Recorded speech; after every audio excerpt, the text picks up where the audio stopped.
নমস্কার, জয় মাতারা, জয় গুরু বামদেব। আমি জ্যোতিষগুরু দ্রোণাচার্য। দর্শক বন্ধু, যাদের জীবনে প্রচুর অর্থাভাব, কিছুতেই তারা অর্থ নিয়ে বাড়ি আসতে পারছে না, বা অর্থ আনার সঙ্গে সঙ্গেই দেখা যাচ্ছে এটা শেষ হয়ে যাচ্ছে। যাদের মানিব্যাগ টাকা ঢুকতে না ঢুকতেই ফাঁকা হয়ে যাচ্ছে, ব্যাংক ব্যালেন্স বলতে সেরকম কিছু নেই, তাদের জন্য একটা 369 ম্যানিফেস্টেশন মেথড দিচ্ছি। সেটা কি? স্ক্রিনে দেখাচ্ছে 369।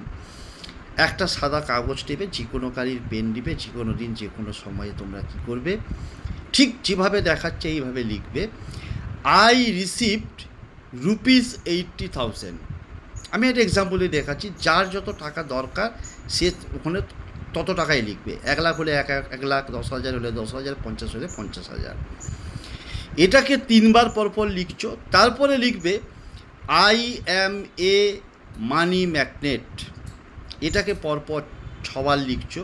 তারপরে আবারও লিখবে আই রিসিভড রুপিস। আমি 80,000 দেখাচ্ছি, তোমরা 90,000, 1,00,000, 2,00,000, 3,00,000, 5,00,000, যার যেরকম প্রয়োজন ওখানে অ্যামাউন্টটা বসিয়ে নেবে।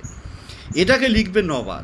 লেখার পর কাগজটাকে, সাদা কাগজটাকে লম্বা সাদা কাগজে লিখেছো, লেখার পর 6টা ভাঁজ করো। ভাঁজ করে তোমার পকেট, মানি ব্যাগ, পার্সে, ওয়ালেটে অথবা আলমারির লকারে, ক্যাশ বাক্সে রেখে দাও। দেখো ঝড়ের গতিতে এত টাকা আসবে যে তুমি নিজেও কল্পনা করতে পারবে না। প্রচুর প্রচুর প্রচুর টাকার মালিক হয়ে উঠবে তুমি।